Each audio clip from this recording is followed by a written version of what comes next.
Program Keluarga Berencana atau KB yang terus dikebut pemerintah Kota Palembang, khususnya melalui 17 kampung KB yang ada sejak 2 tahun terakhir, nampaknya sudah mulai berpengaruh terhadap total fertility rate atau TFR atau jumlah anak rata-rata yang akan dimiliki di Kota Palembang pada tahun 2019, di mana TFR Palembang berada di angka 2,3 atau di bawah angka TFR rata-rata Provinsi Sumatera Selatan yang berada di kisaran 2,4.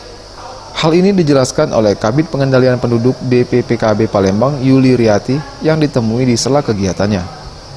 Ditargetkan dalam 2 tahun ke depan, TFR Palembang akan berada di angka 2,1 anak per wanita, meski berdasarkan data terakhir di tahun 2019, masyarakat dengan usia produktif di Palembang terbilang cukup besar, yakni sekitar 69% masyarakat Palembang berada pada usia produktif, sementara untuk usia non-produktif berada di angka 16%.